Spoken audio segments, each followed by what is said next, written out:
అందరికీ ప్రభువు రక్షకుడైన యేసుక్రీస్తు ప్రభువారి శ్రేష్టమైన నామంలో మీ అందరికీ శుభాభివందన తెలియజేస్తున్నాను. అందరూ బాగున్నారు కదా? మహాజ్ఞాని దేవాది దేవుల దగ్గర జ్ఞానం పొందుకున్న గొప్ప రాజు ఎవరు అంటే సొలొమోను గారు కదా. ఆ సొలొమోను గారు సామెతలు రాశారు, మనంతా తెలుసు కదా. అందులో 23వ అధ్యాయంలో ఆయన ఏం చెప్తున్నట్టు చూస్తే కనుక ఒకసారి 12వ వచనం, సామెతలు 23:12వ వచనం చూస్తే కనుక, ఉపదేశము మీద మనసు ఉంచుము, తెలివిగల మాటలకు చెవి యొక్కుము అన్నాడండి. అంటే ఏ మాటలకు మనం చెవి పెట్టాలంట అంటే తెలివి కలిగిన మాటలకంట. అంటే ఈరోజు సమాజంలో ఎన్నో మాటలు వినపడుతున్నాయి కదా. అందుకంట ముసలమ్మ ముచ్చట్లు అంటాం కదా, బైబిల్లో కూడా ముసలమ్మ ముచ్చట్లు అని రాయబడింది. అంటే సోది మాటలు, ఇంకేం పనికి రాని వేస్ట్ మాటలు ఈరోజు చాలా మాటలు ఉన్నారు లేదండి కదా.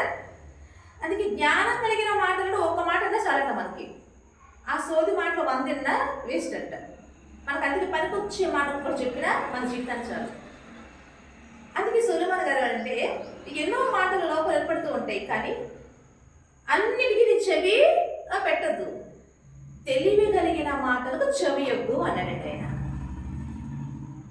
మరి తెలివి కలిగిన మాటలు ఏంటివి అంటే కనుక ఇదే సామెతలు 1వ అధ్యాయము ఒకసారి 4వ వచనం చూస్తే కనుక, జ్ఞానము లేని వారికి బుద్ధి కలిగించుటకును యవ్వనులకు తెలివి వివేచన పుట్టించుటకు తగిన సామెతలు అని రాశాడండి ఆయన. అంటే ఒక వ్యక్తికి తెలివి జ్ఞానం వివేకము ఒక వ్యక్తికి కలగాలంటే దేనికి చెవి యొగ్గాలంట అంటే కనుక ఈ దేవుని యొక్క మాటలకంట. దేవుని మాటలకు నువ్వు చెవి యొగ్గితే నీకేం కలిగిందంటే తెలివి వివేకము జ్ఞానము నీకు కలుగుతాయంట. అయితే ఆలోచిద్దాం, ఈ రోజున దేవుని మాటల్లోని ఒక సంగతిని మనం పరిశోధించి మనము కూడా తెలివి కలిగిన వారికి అవుదామా చూద్దాం, ఒకసారి పరిశీలిద్దాం. ఏంటని ఆలోచిస్తే కనుక, అప్పుడే పుట్టిన పసిపిల్లలు ఎవరైనా చూసారా? మనందరూ చాలా మంది చూసిన వాళ్ళే కదా, చూసారా?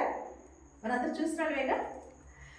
అప్పుడే పుట్టిన ఆ పసిపిల్లలను చూస్తే తర్వాత అప్పుడే పుట్టిన పసిపిల్లలు చూసిన మనము వృద్ధులు చూద్దాం, బాగా పండిపోయి మొత్తం మాంసం అంతా కూడా ఉడికిపోయి ఎముకలు కనపడుతూ అలాంటి మంచి వృద్ధాప్యంలో ఉన్న వాళ్ళు చూసాక చాలా మంది చూస్తాం కదా. అలాంటి వాళ్ళు ఒకసారి చూద్దాం. ఇటు అప్పుడే పుట్టిన పసిపిల్లలను చూడండి, ఇటు వృద్ధాప్యంలో ఉన్న ముసలి వాళ్ళని చూడండి. వీళ్ళిద్దరు చూసినప్పుడు మనకి ఏమనిపిస్తుంది? ఇప్పుడు ఈ వృద్ధాప్యంలో ఉన్న ఈ ముసలి వారు ఒకప్పుడు అప్పుడే పుట్టిన పసిపిల్లలేగా అలా కదా. అంటే ఆ పసిపిల్లల నుంచి వీడు ఎక్కడికి వచ్చి ఆ వృద్ధాప్యంలోకి వచ్చారు. అంటే ఈ పసిపిల్లల నుంచి వృద్ధాప్యంలో రావడానికి మనిషి ఎన్ని రకాలుగా మార్పు చెందుతూ వచ్చారండి ఆలోచిద్దామా? 4 దశలుగా మార్పు చెందుతూ మనిషి ఆ వృద్ధాప్యంలోకి వెళ్తున్నాడు. ఏంటంటే ఒకటి బాల్య దశ, కౌమార దశ, యవ్వన దశ, వృద్ధ దశ అని మనం ఒక మనిషి యొక్క జీవిత కాలాన్ని 4 దశలుగా మనం డివైడ్ చేసి మనం చెప్తాం. ఇందుకే బాల్య దశ అంటే ఏంటంటే కనుక పుట్టినప్పటి నుంచి 12 సంవత్సరాల పిల్లలు కలిగిన వారందరినీ కూడా మనము బాలులుగా మనం చూస్తాం కదా, చిన్న పిల్లలుగా మనం ట్రీట్ చేస్తాం. ఇందుకే కౌమార దశ ఏంటి అంటే కనుక టీనేజర్స్. అంటే టీనేజ్ వయసు ఎప్పుడండి? 13, 14, 15, 16, 19 అంతే కదా. అంటే ఈ వయసు అంతటి ఏమంటాం అంటే టీనేజర్స్ అంటాం. దీన్నే కౌమార దశ అంటున్నాం మనం. ఇప్పుడు ఈ టీనేజ్ దశలో ఏ మార్పులు జరుగుతాయంటే కదా, ఇప్పుడు ఈ టీనేజ్ దశలోనే స్త్రీలకి వారి శరీరంలో కొన్ని మార్పులు, పురుషులకి వారి దేహంలో కొన్ని మార్పులు జరగడం మనం చూస్తాము కదా. అంటే ఈ టీనేజ్లోనే శరీరంలో కొన్ని మార్పులు, కొన్ని హార్మోన్స్, కొత్త హార్మోన్స్, కొన్ని మార్పులు జరిగి బలము పొందుకొని ఈ టీనేజ్లో నుంచి యవ్వనంలోకి అడుగు పెడతావు. యవ్వనంలోకి ఎలా అడుగు పెడతావు సార్? ఒక బలము పొందుకున్న దేహంతో నువ్వు యవ్వనంలోకి అడుగు పెడతావు కదా. అందుకే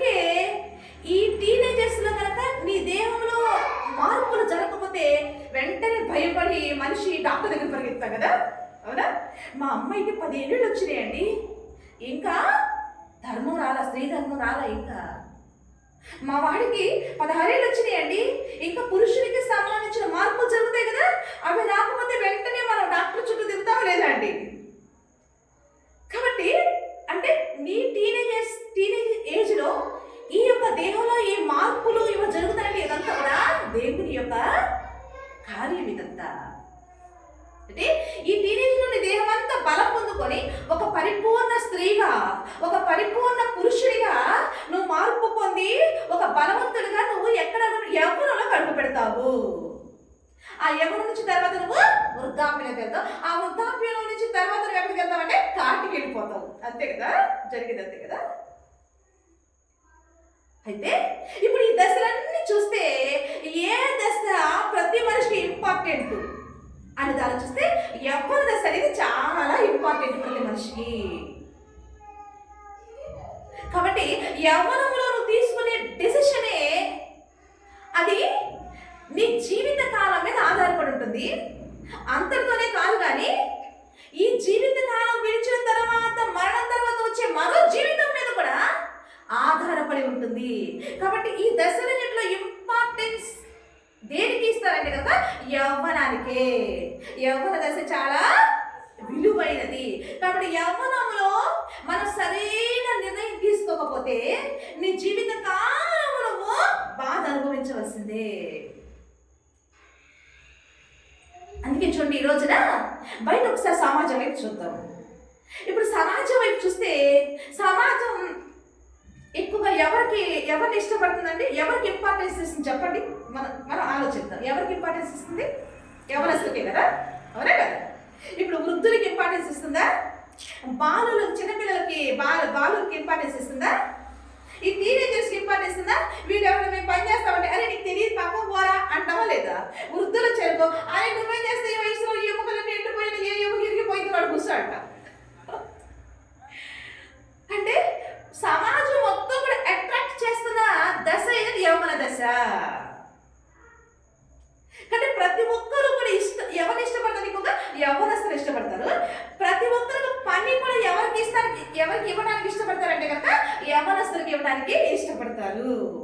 అందుకే ఈరోజు ఉద్యోగాలు చూడండి, యవ్వనస్తులకి. ముసలు అయితే నాకు ఉద్యోగం పట్టిస్తారండి, ఇవ్వరు కదా. అంటే ఏదైనా పని ఇవ్వాలన్నా యవ్వనస్తులకి, ఏదైనా ఒక కార్యకలాపాల్లో ఏదైనా మరి వాళ్ళు పని చేయించాలన్నా యవ్వనస్తులకి. ఎక్కడ చూసినా కానీ యవ్వనస్తుల్ని ప్రజలు ఇష్టపడుతుంటే మనం చూస్తున్నాము. కాబట్టి యవ్వన దశ అనేది చాలా విలువైన ఘట్టంగా ఈ రోజున కనపడుతుంది మనకి. అయితే యవ్వనస్తుల్ని ఎందుకు ఈ విధంగా అందరు ఇష్టపడతారంటే కనుక అసలు ఆ యవ్వనంలో ఏముంటుంది అని ఇక్కడ దేవాది దేవుడు కూడా మనకు తెలియజేస్తాను. చూస్తే కనుక యోహాను రాసిన పత్రికలు ఉన్నాయి కదండి, అందులో మొదటి పత్రిక చూస్తే, యోహాను రాసిన మొదటి పత్రిక 2వ అధ్యాయం చూస్తే కనుక ఒకసారి 14వ వచనంలో 5వ లైన్ చూస్తే కనుక ఒకసారి ఆయన ఏమంటున్నారంటే కనుక యవ్వనస్తులారా మీరు బలవంతులు అన్నాసడండి. అంటే ఎందుకు యవ్వనస్తుల్ని సమాజం కూడా ఇష్టపడుతుంది, యవ్వనస్తులకే ఎందుకు ప్రాధాన్యత ఇస్తుంది అంటే కనుక యవ్వనస్తులారా మీరు బలవంతులు అంటే దేహ బలం ఉంటుంది వాళ్ళకి. ఏ బలం ఉంటుందండి? దేహ బలం. అంటే ఈ టీనేజ్ వయసులో నీ దేహములో అనేక మార్పులు జరిగి ఒక బలాన్ని పుంజుకొని నువ్వు యవ్వనంలో అడుగు పెడుతున్నావు. కాబట్టి అందుకే ఆ యవ్వనంలో నువ్వు ఏదైనా చేయగలవు. నువ్వు 100 బస్తాలు మోయినా అంటే మోసేస్తావు కదా, ఆ బలం అలా ఉంటుంది. ఒకసారి అండి ఒక డాక్టర్ గారు ఒక విషయం చెప్పారండి. ఏంటంటే కనుక ఈ దేహం అంట 35 నుంచి 40 సంవత్సరాల వరకు మనం ఏది చెప్తే మన మాట ఉంటుందంట. ఎప్పటి వరకు అండి? 35 నుంచి 40 సంవత్సరాల వరకు ఈ దేహము నువ్వు ఏది చెప్తే తింటుందంట. ఈ దేహం మన మాట ఉంటుందంట. కానీ 35 లేదా 40 ఒక్కొక్కరికి ఒక సంవత్సరం అటు ఇటు తేడాలు ఉంటాయి కానీ శరీర బలాన్ని బట్టి ఈ 40 తర్వాత నుంచి దేహం అంట ఆ దేవుడు చెప్పినట్టు నువ్వే రాలంట, మనమే రాలంట. అందుకే చూడండి, ఈ రోజున తినకుండా కూడా యవనస్తులు 2-3 రోజులు ఉంటాడండి కదా. అందుకని యేసుక్రీస్తు ప్రభు వారు 40 రోజులు ఉపవాసం చేశారంటే యేసుక్రీస్తు ప్రభు వారు మంచి ఎవరిపాయలో ఉన్నాడండి. అవునే కదా. ఇప్పుడు యవనస్తులు తినకుండా ఉంటారు. ఇప్పుడు వృద్ధులు తీసుకొచ్చి అమ్మమ్మ అమ్మమ్మ, నానమ్మ నానమ్మ, బామ్మ బామ్మ పిలుస్తాయి కదా. ఉపవాసం ఉండిపోతుంది, సాయంత్రం వరకు అట్లా ఉంటారండి. ఉంటారు. ఎందుకు? ఆ దేహము ఇక నీ మాట ఎందు, కానీ యవన ప్రాయంలో ఈ దేహము మన మాట ఏంటది, నువ్వు ఉపవాసాలు చేయగలవు, నువ్వు ఏదైనా తినకుండా ఏదైనా చేయగలవు, ఎంత బరువైనా నువ్వు మోయగలవు. కానీ వృద్ధాప్యం వచ్చేసరికి ఆ దేహం చెప్పినట్టు మనం వినాలి. అంటే దేహం చెప్తుంది 12 అయిపోయి తినేసి 8 అయిపోయింది ఇక్కడ పడుకో అంటే టైం మెయింటైన్ చేయాలి. ఎందుకంటే ఆ బలం అనేది యవన బలం అనేది తర్వాత ఏమైపోతుందంటే తగ్గిపోతూ ఉంటుంది. ఆ తగ్గిపోయి వృద్ధాప్యంలోకి వెళ్ళిపోతావు అనేది వాస్తవం. ఇదేంటి, దేవుడు దేహంలో పెట్టిన ధర్మాలు అంటారు వీటిని. అంటే ఈ యవ్వనంలో దేవుడు ప్రతి మనిషికి ఏం పెట్టాడు తెలుసా అంటే కదా, బలం అంట. అందుకే దేవుడు ఏమంటే, ఎందుకు సమాజం అంతా కూడా యవనస్తుల్ని ప్రాధాన్యత ఇస్తుందంటే కనుక, యవనస్తులారా మీరు బలవంతులు. అయితే సామెతలో సొలొమోను గారు ఈ బలం గురించి ఏమంటున్నాడు చూస్తే కనుక, సామెతల గ్రంథము ఒకసారి చూస్తే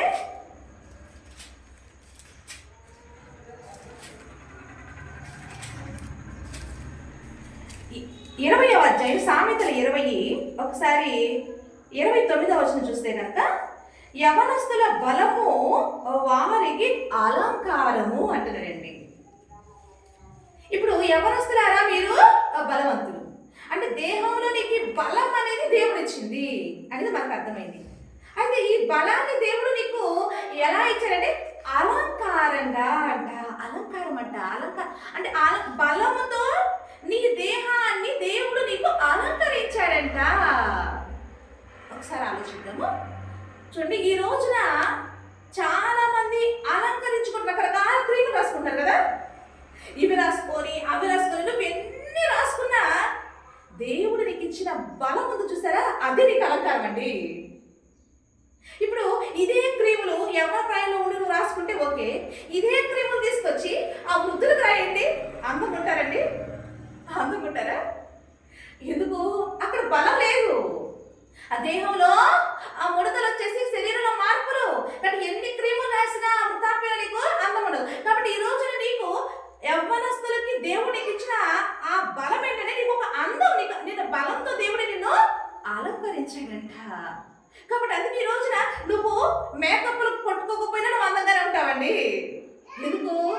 చాలా మంది చూడండి, బాగా ఉన్నవారంటే ఉన్నట్టుగా మేకప్లు కొట్టుకుంటారు, లేని వాళ్ళు న్యాచురల్గా ఉంటారండి. ఈరోజు చాలా మంది మేకప్లు కొట్టుకున్న వాళ్ళ కన్నా న్యాచురల్గా ఉండే బ్యూటీనే చాలా ఇష్టపడతారు. అవునా కదండి? కదా, నిజమండి. న్యాచురల్ ఎప్పుడు న్యాచురల్. ఎందుకు వాడు అంత అందంగా, దేవుడు ఆ బలాన్ని మనిషికి అలంకారంగా ఇచ్చాడు. అందుకే ఈరోజు ప్రతి ఎవరి పిల్లలు చాలా అందంగా ఉంటారు కదా. ఎవ్వరు బాగా అసలు యవనస్తులు ఈడు బాగోలేదు అని చెప్పడానికి అందరూ అనుకుంటారు యవనస్తులు.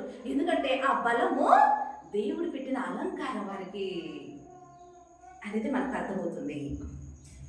అయితే ఇప్పుడు యవన ప్రాయం అనేది అది ప్రాముఖ్యమైన దశ.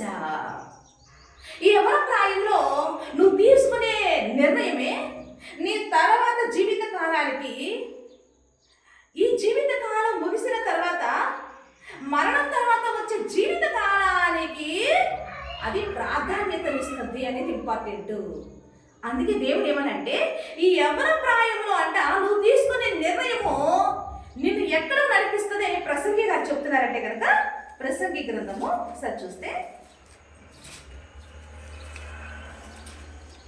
12వ ప్రసంగి గ్రంథము 11వ అధ్యాయము ఒకసారి 9వ వచనం నుంచి మహాజ్ఞాని అయిన సొలొమోను గారు ఏమంటారు చూస్తే కనుక, యవనుడా నీ యవ్వనమందు సంతోషపడు, నీ యవ్వన కాలమందు నీ హృదయము సంతుష్టిగా ఉండనేమో, నీ కోరిక చొప్పునను నీ దృష్టి యొక్క ఇష్టము చొప్పునను ప్రవర్తించు. అయితే వీటన్నిటిని బట్టి దేవుడు నిన్ను తీర్పులోనికి తెచ్చునని జ్ఞాపకం ఉంచుకో. లేత వయసు నడిప్రాయము గతించిపోవును గనక నీ హృదయంలో నుండి వ్యాకులం తొలగించుకొని నీ దేహమును చెరిపేదాని నువ్వు తొలగించుకో తెలియజేస్తానండి. అంటే యవ్వనంలో నీకు బలపెట్టి దేవుడు మరలా ఈ యవ్వనంలో నువ్వు జీవించే జీవన విధానాన్ని బట్టే రేపు దేవుడు నీకు తీర్పులోనికి తీసుకొస్తాడంట. దేవుడు చాలా తెలివిగా చేశారు కదండి. కానీ ఈ రోజున యవ్వనస్తులు ఒకసారి చూడండి, యవ్వనస్తులకి ఏదైనా పని చెప్తే ఆ బలాన్ని బట్టి ఏదైనా చెప్పావు అనుకోండి, నువ్వు నాకు చెప్పేదేంటి, తిరుగుబాటు చేసి ఉన్నా లేదా, నీ మాట నేను వినేదేంటి, నీ దగ్గర నేను నేర్చుకునేదేంటి అంటే యవ్వనంలో వాళ్ళని తిరుగుబాటు చేయడానికి వాళ్ళకున్న బలం, ఆ శరీర బలము తిరుగుబాటు చేసేలా మనిషిని ప్రేరేపిస్తుంది. ఆ ఎఫెక్ట్ దేవుడు ఏమనంటే అలాగ నువ్వు నీ ఇష్టానుసారంగా నీ బలాన్ని బట్టి నువ్వు విరవీగావా, నీ ఇష్ట ప్రకారం నడుచుకున్నావా, నడుచుకో. దేవుడు ఏమనంటే నీ యవ్వనంలో నువ్వు సంతోషంగా ఉన్నా సంతోషంగా ఉండు, నీ హృదయం సంతుష్టిగా ఉండటానికి నువ్వు ఇష్టపడుతున్నావా అలాగే సంతుష్టిగా ఉండనిచ్చుకో. నీ దృష్టి నీ కోరిక చొప్పున నీ దృష్టి యొక్క ఇష్టం చొప్పున ప్రవర్తించాలని ఇష్టపడుతున్నావా, నీకు ఏదైతే కోరిక కలుగుతుందో ఆ కోరిక ప్రకారం నడుచుకొని ఇష్టపడుతున్నావా అలాగే నడుచుకో. కానీ ఏమంటే దేవుడు ఇక్కడ అయితే వీటన్నిటిని బట్టి దేవుడు నిన్ను తీర్పులోనికి తెస్తాడని జ్ఞాపకం ఉంచుకో అంటున్నాడండి. దేవుడు చాలా అంటే ఎలా అంటే దేవుడు కొడుతున్నాడు తప్ప కానీ కొడుతున్నాడు అనిపించడం మనకు తప్ప అలా ఉన్నాయి కదా ఈ మాటలు. అంటే నీ ఇష్టానుసారం కానీ ఒక రోజున నువ్వు తీర్పులోకి వస్తావు. నువ్వు జీవించే జీవిత ప్రవర్తనను బట్టి ఒక రోజున నువ్వు తీర్పులోకి వస్తావు. జ్ఞాపకం ఉంచుకో దేవుడు తెలియజేస్తాయండి. ఇంత చెప్పిన తర్వాత కూడా నువ్వు ఇక నీ ఇష్టానుసారం నువ్వు బ్రతికావంటే నీ అంత మూర్ఖుడు ఎవరు కూడా లేదు అని అర్థమవుతుందండి. అందుకే ఈ రోజున ప్రతి యవ్వనస్తుడు తన జీవితాన్ని చక్కగా డిజైన్ చేసుకోవాలంటే ఎక్కడికి రావాలి అంటే కనుక నీకు జీవితం ఇచ్చిన ఆ జీవాధిపతి అయిన ప్రభు దగ్గరకు రావాల్సింది ఈ రోజున ప్రతి ఒక్కరు. ఆయన దగ్గరకు వస్తే నీ జీవితాన్ని ఒక చక్కని డిజైన్ చేసి నీకు ఒక చక్కని జీవిత భూమి మీద నీకు ఇచ్చి ఆ తర్వాత ఈ జీవిత కాలం ముగిసిన తర్వాత మరొక చక్కని జీవితాన్ని దేవుడు మనందరికీ కూడా అనుగ్రహిస్తాడని తెలియజేస్తున్నానండి. అయితే ఈ రోజున దేవుడు నీకు ఇచ్చిన ఈ యవ్వన బలాన్ని నువ్వు ఎలా వాడుతున్నావు? దేవుడు నీకు ఒక అలంకారంగా అందంగా నీకు ఇంత యవ్వన బలాన్ని నీకు అలంకారంగా ఇస్తే నీ బలాన్ని నువ్వు ఎలా వాడుతున్నావు అనేది ఒకసారి మనం ఆలోచిస్తే ఈ రోజున ఒకసారి చూడండి. ఈ రోజున సమాజంలో యవ్వనస్తులు చేస్తున్న తొట్టిల్లే పనులు ఎలా చేస్తారో చూస్తున్నాం మనం. ఎంతో మంది యవ్వన ప్రాయాలు అడుగుపెట్టిన వెంటనే ఈ రోజున రకరకాల వ్యసనానికి లోనవుతున్నారా లేదా? డ్రగ్స్ యవ్వనంలో అలవాటు చేసుకుంటున్నారు. వైన్ వాటిని ఏమంటారండి, బార్లకు పెడతారు, వైన్స్ అంటారు కదా, అవునా? ఆ వైన్స్ యవ్వనం అలవాటు చేసుకుంటున్నారు. స్మోకింగ్ యవ్వనం అలవాటు చేసుకుంటున్నారు. రౌడీయిజం యవ్వనంలోనే, తిరుగుబాటు, రకరకాల దుష్ట సాంగత్యం యవ్వనంలోనే. చూడండి, యవ్వనంలో ఎంతమంది తప్పు మార్గంలో ప్రయాణిస్తాం మనం చూస్తున్నాం. అన్నిటికంటే భయంకరంగా ప్రతి ఒక్కరు కూడా దేనికి లోనైపోతారంటే ప్రేమ. ఈ రోజున ప్రతి యవ్వనస్తుని ఏది బంధించేసిన ప్రేమ. ఎక్కడ చూసినా ఆకర్షణ, ప్రేమ. చూడండి, వాడు ఎంతుండడండి. ఇంతకుముందు ఎవరి ప్రాయంలో లవ్లు ఉండేయండి ఒకప్పుడు, ఇప్పుడు ఎవరి టీనేజ్లోనే లవ్లు అండి. ఇప్పుడు 10th క్లాస్ లవ్ అంట. అంటే ఈ ప్రభావం ఎక్కడ వస్తుంది? సినిమాలు. ఒక సినిమాలో అయితే 10th క్లాస్లో లవ్ చేసుకుని ఇద్దరు పిల్లలు వేసిన సినిమా తీశారు కదండి. అప్పుడు బాగా ఆ సినిమా జనాలు ఎక్కడ చూశారు. కోడ్ సినిమానా ఏదో ఒక మూవీ, నాకు గుర్తులేదు. అంటే 10th క్లాస్లోనే వాళ్ళ ఫ్రెండ్స్ ఎంకరేజ్మెంట్,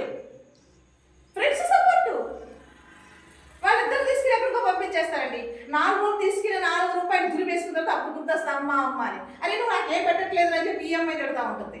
వాడిని తీసుకొచ్చి అమ్మాయిని ఒక రాయి తీసుకొట్టేస్తే చచ్చిపోయింది, అయిపోయింది ఆచ్యా.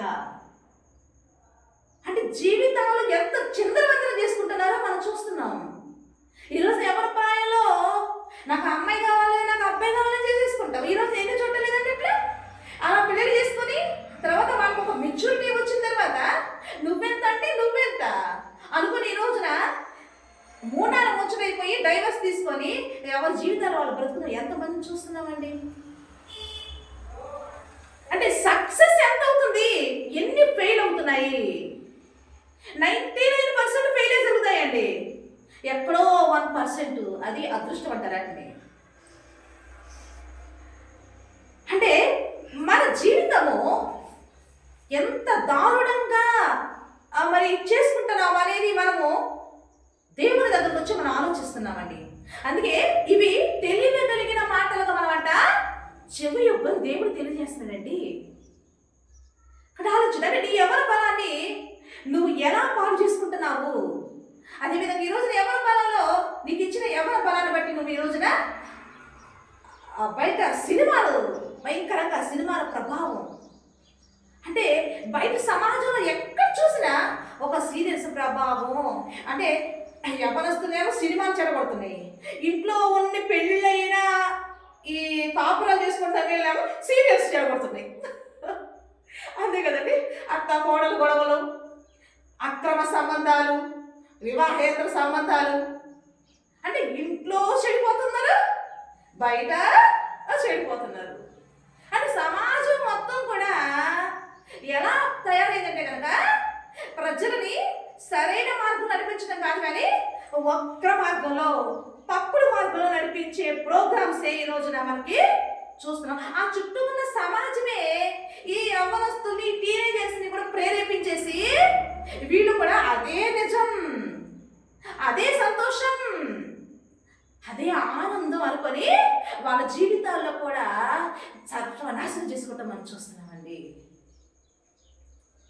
మరి దీని పరిష్కారం లేదా? మరి వీరిని ఎవరు విడిపిస్తారు? దేవాది దేవుడు తల్లి గర్భంలో మనల్ని సృష్టించి మనల్ని చక్కగా బయట గర్భం నుండి మనం బయట తీసుకొచ్చి మనకు చక్కని అందమైన దేహం ఇచ్చి నీ దేహంలో ఎంతో చక్కని బలాన్ని దేవుడు నీకు ఒక అందంగా నీకు అలంకారంగా నీకు ఇచ్చి దేవుడు నీ ఎడల ఒక ప్రేమ కలిగి నేను ఒక మంచి కుమారుడిగా ఒక మంచి వ్యక్తిగా దేవుని స్వరూపిగా నేను చూడాలనుకుంటే ఈ రోజు నువ్వు ఇలా నశించిపోతుంటే ఆ తండ్రికి ఎంత బాధ కలుగుతుందండి. బాధేనండి. అందుకే ఈరోజు దేవుడు ఏం చేస్తాడు తెలుసా అండి, ఈ రోజున తన మాటలను సర్వలోకానికి ప్రకటింప చేస్తూ ఈ రోజున అందరినీ కూడా మంచి మార్గం నడిపించడానికి తండ్రి మన ఎడల ప్రేమ చూపిస్తున్నాండి. ఇలా దేవుని మాట ప్రకటిస్తున్నామంటే ఇందులో ప్రేమ ఉన్నది. మనిషి పట్ల ప్రేమ, పిల్లల పట్ల, యవనస్తుల పట్ల ప్రేమ, దేవునికి ప్రేమ. అయితే మరి యవనంలో ఇట్లా ప్రేమ అని ఎంతో మంది ఇలా నాశనం చేసుకున్నారు. బైబిల్ గ్రంథంలో కూడా అండి ఒక ఆయన దేవుడిచ్చిన బలం ఎంతో బలం ఇస్తాండి. న్యాయాధిపతులు మన తెలుసు సంసోను, మనందరికి తెలిసిందే కదా. సంసోను గొప్ప యవనస్తుడు, పుట్టినప్పుడే అతను దేవుడు ఎంతో గొప్పగా మనోహ ఆయనకు పుట్టిస్తే ఎవరి ప్రాయం వచ్చేసరికి ఆయన కూడా లవ్ చేసేసాడండి. సంసోను కూడా లవ్ చేసేసి ఆ ఫిలిస్తీన్ అంటే వీళ్ళ దేశానికి వీళ్ళ వంశానికి సంబంధించిన ఆమె కాకుండా వేరే దేశానికి సంబంధించిన ఆ ఫిలిస్తీయురాల్ని ప్రేమించి ఆమె చేసుకున్నాడు. సరే చేసుకున్నాడు, సరే ఇష్ట ప్రకారం అందరితో అయింది. వద్దని చెప్తారు తల్లిదండ్రులు.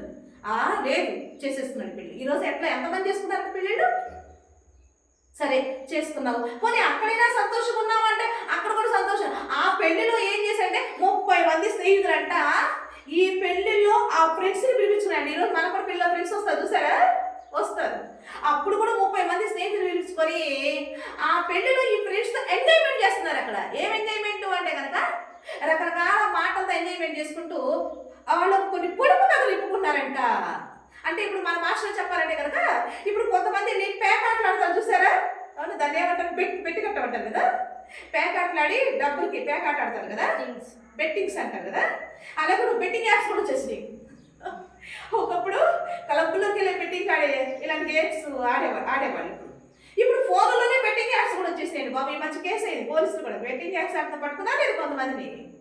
అంటే ఎక్కడ చూసినా చెడిపోయే పరిస్థితులే కనపడుతున్నాయి, మనుషుని నాశనం చేసేవి కనపడుతున్నాయండి ఈ రోజున. ఆ రోజు కూడా సంసోను వివాహంలో కూడా కొంతమంది స్నేహితులు తీసుకొచ్చి పొడుపు కథలు, అంటే ఆ జనరేషన్లో అవి, ఈ జనరేషన్లో ఇవి టెక్నాలజీ పెరిగే కొద్ది మార్పులు కదండి. అయితే అప్పుడు ఆ 30 మంది స్నేహితులతో ఈయన కొన్ని పొడుపు కథలు వేశారంట. ఆ పొడుపు కథల స్నేహితులకు అర్థం కాక సంసోను భార్య అని అడుగుతూ, నీ భర్త మా దగ్గర బెట్టింగ్ ఈ విధంగా మరి చేసి మా దగ్గర వస్త్రాలు ఆయన కొట్టేయడానికి మమ్మల్ని మోసం చేయడానికి చేస్తే నాకు తెలియదు, కానీ నీ భర్త దగ్గర నువ్వు ఎలా అయినా సరే ఆ పొడుపు కథకి నాకు ఆన్సర్ సమాధానం తెలుసు మా చెప్పాలి అని చెప్పి సతాయించారండి. ఎప్పుడైతే సంసోను భార్య ఈ టార్చర్ భరించలేక ఆ సంసోను అడిగి ఆ పొడుపు కథ ఆన్సర్ ఏంటో ఆమెకు చెప్పేసరికి, ఆ ఆన్సర్ చెప్పేసరికి సంసోను కోపం వచ్చేసి ఆమెకు పెద్ద గొడవ అయిపోయిందండి. ఇలా బెట్టింగ్ యాప్స్లో గొడవలు అవట్లేదు, పేక ఆటలు ఆడి గొడవలు అవరా అవట్లేదు కదా. కొట్టుకునేప్పుడు ఎంతమంది చూసాం మనం, కొట్టుకుంటారు కదా. ఆ రోజున అదే జరిగిందండి. ఆ రోజు అదే జరిగి సంసోను ఇక భార్యను విడిచిపెట్టి వెళ్ళిపోయాడు. భార్యను విడిచిపెట్టి వెళ్ళిపోయేసరికి మరి కొత్తగా పెళ్ళయింది, భార్య భర్త కలిసి ఉండాలి, అవునా కదా. తండ్రి ఏం చేశాడంటే కనుక వేరే అతనికి ఈ సంసోను భార్య పెళ్లి చేసాడండి. అంటే చూడండి, సంసోను తన జీవితాన్ని ఎలా చిందరవందర చేసుకున్నాడనే మనము ఆలోచిస్తున్నామని చెప్తున్నానండి.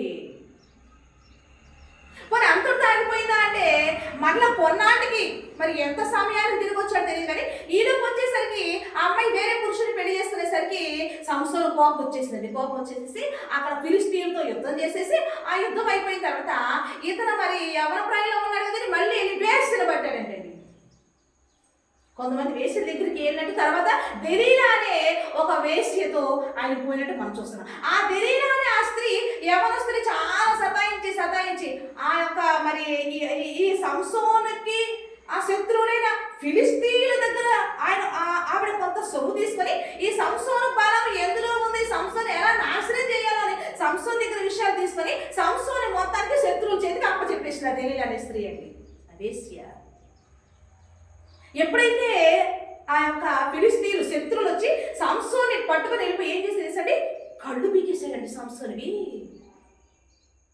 కళ్ళు పీకేసి అతన్ని బానిసగా తీసుకెళ్ళి చెరలో వేసేస్తే అప్పుడు దేవాది దేవుణ్ణి పశ్చాత్తాపడి మరి అక్కడ ఎంత కుమిలిపోయాడో, ఎంత ఏడ్చినా నేనేం చెప్తున్నానంటే, నువ్వు దేవుని దగ్గరకు వచ్చావు, కానీ దేవుడు ఇచ్చిన బలాన్ని నువ్వు ఎలా వాడుకున్నావు అంటే కనుక ఇష్టానుసారంగా దేవుడికి వ్యతిరేకంగా నువ్వు వాడుకొని నీకు ఇచ్చిన అందమైన జీవితాన్ని నువ్వు పాడు చేసేసుకున్నావే.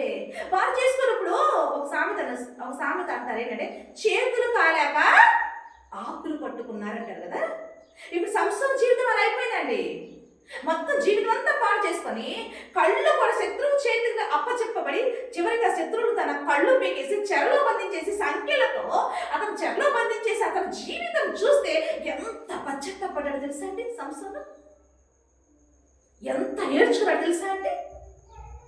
చాలా ఏడ్చి, ప్రభు నేను చాలా తప్పు చేశాను, నేర్చి చివరిగా ఈ శత్రువులని నేను చంపేస్తే నేను చచ్చిపోతా అని చెప్పి మరలా నాకు బలం ఇవ్వవా అని దేవుడిని వేడుకుంటే అప్పుడు దేవుడు మరలా ఆ బలాన్ని ఇస్తే ఆ గుడి మీద ఉన్న వాళ్ళందరినీ ఆ బలంతో 2 స్తంభాలు ఇలా దిగుకున్నప్పుడు ఆ స్తంభాలు పడిపోయి జనంతా చచ్చిపోయి వాళ్ళతో సంస్థలు కూడా చచ్చిపోయి మనం చూస్తున్నామండి.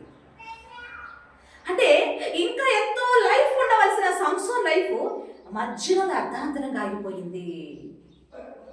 కారణం ఏంటి? దేవుడు నీకు ఇచ్చిన బలాన్ని నువ్వు ఎలా వాడుకున్నావంటే కనుక దేవుని భయం లేకుండా నీకు ఇష్టానుసారంగా నువ్వు వాడుకున్నావు.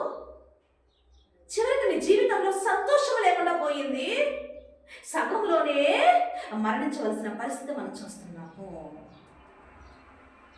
కానీ ఈరోజు సంసోను ఎంతో మంది యవ్వనస్తులకి ఒక మరి మాదిరిగా మనకు కనపడుతున్నాడు. జీవితం పాడు చేసుకుంటే ఎలా ఉంటుందని చెప్పి ఒక మాదిరిగా సంసోను మనకి ఈరోజు కనపడుతున్నాడు.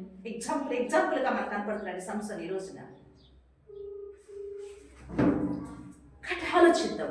మరైతే ఈ యవ్వనంలో మన జీవితాన్ని చక్కని మార్గంలో నడిపించుకోవాలంటే మరి ఏం చేయాలి? ఏ యవ్వనస్తులకి ఈ రోజున ఏది మేలు అని చూస్తే విలాప వాక్యములు ఇర్మియా గారు రాసిన విలాప వాక్యములు ఉన్నాయి కదండి. అందులో ఏముందంటే కనుక విలాప వాక్యంలో 3వ అధ్యాయము 27వ వచనం ఒకసారి చూస్తే కనుక,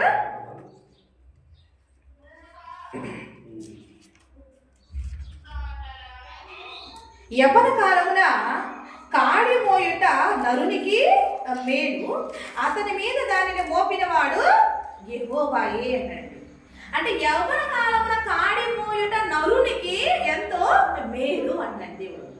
అంటే నువ్వు యవ్వనం వచ్చేసరికి నువ్వు ఎవరి కాడి మోస్తే నీ లైఫ్ మంచిగా డిజైన్ చేసుకోగలవు అంటే కనుక కాడి మోయాలంట.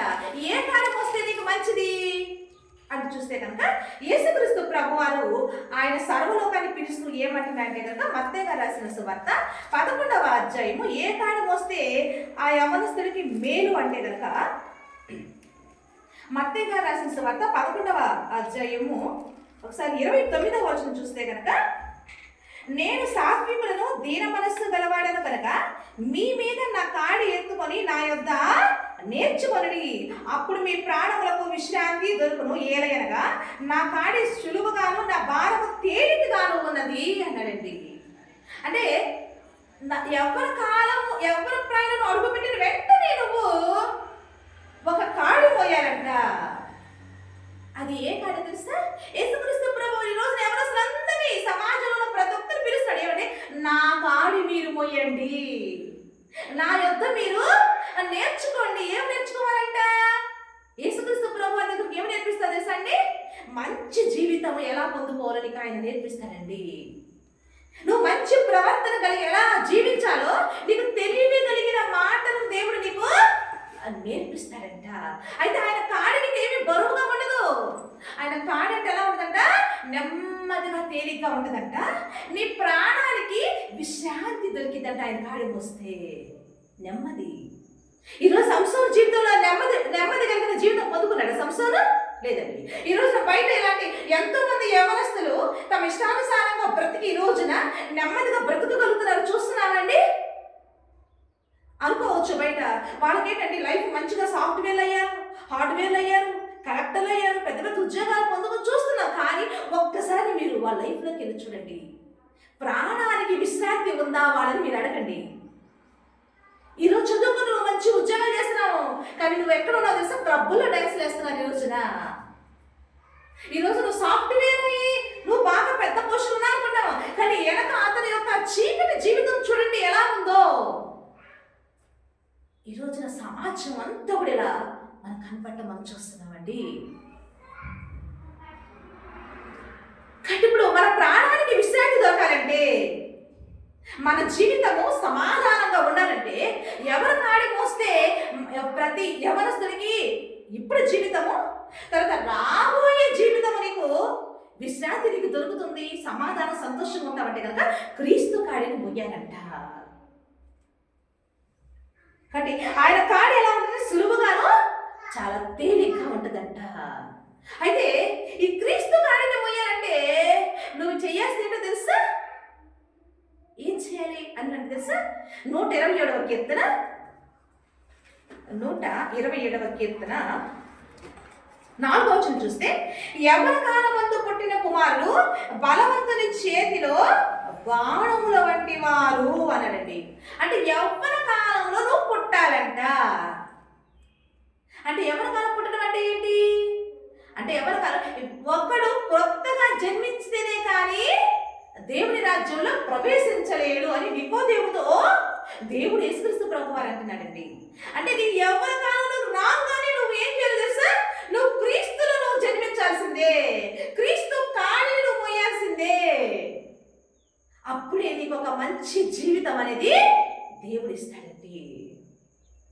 అలా ఈ రోజున యవ్వన కాలం ముందు పుట్టిన కుమారులు బలవంతుని చేతిలో బాణములాగా అయ్యి వాళ్ళు ఎంత చక్కటి జీవితాలు జీవించారు. బైబిల్ గ్రంథంలో కొన్ని ఉన్నాయండి. వాళ్ళందరూ ఈరోజు మనకు మాదిరిగా ఎగ్జాంపుల్స్గా ఉన్నారండి. మనం చూస్తే యోసేపు గారి చరిత్ర మనంతా తెలిసిందే కదండి. బైబిల్ గ్రంథంలో యోసేపు గారు తెలియని వాళ్ళు ఎవరు ఉన్నారండి? ఏ క్రైస్తవుడికైనా యోసేపు గారు తెలియని వాళ్ళు ఎవరు ఉన్నారండి? యోసేపు గారు తన యవ్వనంలోనే ఐగుప్తుకి చెరగా వెళ్ళాడండి. కానీ శత్రువు అయిన సాతాను యోసేపుని దేవునికి విరోధంగా పాపం చేయించాలని పోతీఫరు భార్య యోసేపు ఎమ్మడి పడేలా చేసినప్పటికీ కూడా యోసేపు గారు ఎక్కడ తన యవ్వన ప్రాయంలో ఉన్న ఒక రాణి తనను రమ్మని పిలిచినప్పటికీ కూడా యోసేపు గారు ఎక్కడ పాపం చేయడానికి అవకాశం ఇవ్వకుండా ఏమన్నా తెలుసా అంటే దేవునికి విరోధంగా నేను ఎలా పాపం చేయగలను అని అడిగాడు. దేవుని మహిమ కలుగుతుంది కాక. అంటే ఒక కమిట్మెంట్ యోసేపు గారికి ఏమన్నది, ఒక కమిట్మెంట్. ఆ కమిట్మెంట్ యోసేపు గారు తీస్తారంటే యోసేపు గారు ఎవరి యొక్క మార్గంలో నడుస్తున్నాడండి? దేవుని మార్గంలో నడుస్తున్నాడు ఆయన. కానీ యోసేపు నిజంగా ఒకవేళ కనుక ఆ పాపానికి చోటించి పాపం చేసినట్టే ఈ రోజున యోసేపు జీవితము అలా ఫలవంతంగా ఉండేది కాదు. అందుకే యోసేపు గారు గురించి ఏమి రాయబడింది? యోసేపు అంటే ఫలించని కొమ్మ అని రాయబడిందండి. యోసేపు అంటే ఏంటి? ఫలించని కొమ్మ. ఎవరు ఫలిస్తారు అంటే కనుక పాపం లేకుండా ఎవరైతే నీతిగా బతుకుతున్నారో ప్రతి ఒక్కరు కూడా ఫలిస్తారండి. 100% షూర్ అండి అది. తర్వాత యోసేపు జీవితం దేవుడి ఎంత అద్భుతంగా చేశాడంటే ఐగుప్తు దేశానికి ప్రధానమంత్రిగా చేశాడండి. దేవుని మహిమ కలుగును గాక. అంటే దేవుని మీద ఆనుకున్న యోసేపు జీవితము ఎంత ఫలవంతంగా ఉందో, ఎంత గొప్ప అధికారం సంపాదించుకొని అతని జీవితాన్ని ముగించుకున్నాడో చూసామండి మనం. అదేవిధంగా ఒక దావీదు తీసుకోండి, ఒక సమూయేలు తీసుకోండి, ఒక అపొస్తలులు, వీళ్ళందరూ యవ్వనస్తులు. కానీ యవ్వన ప్రాయంలో దేవుని కాడిని మోసిన ప్రతి ఒక్కరు కూడా ఒక చక్కని జీవితాన్ని జీవించినట్లుగా మనం చూస్తున్నామండి. ఈరోజు మీ ఎదుట నిలబడిన నా మీద కూడా దేవుడు నా యవ్వన ప్రాయంలో నేను టీనేజ్లో నేను అడుగుపెట్టిన వెంటనే ఆ టీనేజ్లోనే దేవుడు నా మీద ఆయన కాడిని మోపాడండి. అందుకే ఈ రోజున నా జీవితం ఎక్కడ కూడా అటు ఇటు తొట్టిల్లకుండా ఎక్కడ కూడా దేవుడు ఈ రోజున ఒక చక్కని ఈ సొసైటీలో ఒక గౌరవప్రదంగా జీవించే ఒక చక్కని జీవితాన్ని దేవుడు నాకు అనుగ్రహించి ఈ రోజున క్రీస్తు సాక్షిగా నన్ను నిలబడి ఈ మాటలు ప్రకటించడానికి కూడా దేవుడు నన్ను తన దాసురాలుగా నిలబెట్టుకున్నాడు. దేవుని మహిమ కలుగును గాక. కాబట్టి ఈ రోజున యవ్వనస్తులకు ఈ రోజున దేవుని ఇచ్చిన ఈ తెలివి కలిగిన మాటలు ఏంటంటే కనుక మీ జీవితాలు పాడు చేసుకోవద్దు. మీ జీవితాలను సంసోను ఆ ఫిలిస్తీయుల చేతిలో పెట్టి సంసోను ఏ విధంగా తన జీవితాన్ని నాశనం చేసుకున్నాడో ఈ రోజున సర్వలోకాన్ని కూడా సాతాను అనే శత్రువు ఆ రోజున సంసోనుకి ఫిలిస్తీయుడు శత్రువుగా ఉన్నాడు. ఈ రోజున మనందరికీ కూడా సర్వలోకానికి శత్రువు ఎవరంటే సాతాను శత్రువుగా ఉన్నాడు. ఈ రోజున ప్రతి యవ్వన ప్రాయం అడుగుపెట్టిన ప్రతి ఒక్కరిని కూడా సాతాను సాతాను కాడి ఆ యవ్వనస్తులు పెట్టి యవ్వనస్తుల్ని లాక్కుపోయి ఆ యవ్వనస్తుల జీవితాన్ని చిందరవందర చేసి నాశనం చేసేస్తున్నాడు దుష్టుడు. కాబట్టి ఈ రోజున అలా సాతాను చేతిలో మీరెవరు పడిపోకుండా ఈ రోజున మీరు సృష్టికర్త దేవుని చేతిలో మీరు మరి ఆ పడి ఆ దేవుని ఆ క్రీస్తు కాడిని మీరు మోసి ఒక యోసేపు వలె ఫలించే కొమ్మగా ప్రతి యవ్వనస్తురాలు ఉండాలని కోరుకుంటూ ఈ మాటలు మీ ఎదుటికి తెలియజేస్తున్నామండి. కాబట్టి ఈ రోజున ప్రతి ఒక్కరూ యోసేపు వలె ఫలించని కొమ్మగా, ఒక దావీదు వలె ఇశ్రాయేలు రాజుగా, ఒక మంచి అధికారం దేవుడి చేతులకు వచ్చింది, ఒక మంచి అధికారాన్ని కానీ మేము నిలబెడతారండి. ఒక చక్కని జీవితాన్ని దేవుడు ఇస్తాడు అనేది ఈ బైబిల్ గ్రంథంలో ఎంతో మంది జీవితాలు మనకి మాదిరిగా ఉన్నాయి, ఎగ్జాంపుల్స్గా మనకు ఉన్నాయండి. అటు ఆలోచించి యవ్వనస్తులారా, దేవుని కుమార్తెగా మీకు తెలియజేస్తుంది ఏంటంటే కనుక మీరు క్రీస్తు కాడిని మీ భుజాలు వేసుకోమని తెలియజేస్తున్నారండి. ఆయన కాడి మీకు మీ ప్రాణానికి విశ్రాంతినిస్తుంది, మీకు నెమ్మదినిస్తుంది, సమాధానం ఇస్తుంది, మీ ఒక చక్కని జీవితాన్ని ఇస్తుంది. ఈ జీవిత అనంతరము మీరు తీర్పులోనికి వెళ్ళకుండా రేపు ఆ యొక్క జీవంలోనికి ప్రవేశించడానికి, మీరు విమర్శకు లోనవ్వకుండా మీరు ఆ యొక్క పరలోకాన్ని సంపాదించుకోవడానికి మీకు కృప దొరుకుతుంది అని సాక్ష్యమిస్తూ క్రీస్తు సాక్షిగా ఈ మాటలు మీకు తెలియజేస్తున్నానండి. కాబట్టి ఆలోచించండి యవనస్తులారా, టీనేజర్స్లో ఉన్నవారైనా సరే, యవనస్తులో ఉన్నవారైనా సరే, ఇది మీరు మంచి నిర్ణయం తీసుకునే మంచి సమయం ఇది. కాబట్టి యవ్వన ప్రాయంలో తీసుకునే నిర్ణయమే నెక్స్ట్ రాబోయే జీవితానికి నీకు మార్గంగా ఉంటుందని ఆలోచించి సరైన నిర్ణయం తీసుకోవాలని, ఆ సరైన నిర్ణయము ఎవరు మీకు సరైన నిర్ణయం తీసుకుని చక్కని ఆలోచన ఎవరు చెప్తారంటే కనుక ఒక్క దేవాది దేవుడే మీకు తెలియజేస్తాడు. కాబట్టి ఆ దేవాది దేవుడు తెలియగలిగిన మాటలకు చెవియొగ్గి మీరు రక్షించబడాలని, మీరు ఒక మంచి లైఫ్ మీరు జీవించాలని కోరుకుంటూ ఈ మాటలు మీకు తెలియజేస్తున్నానండి. దేవునికి మహిమ కలుగును గాక. ఆమేన్, ఆమేన్.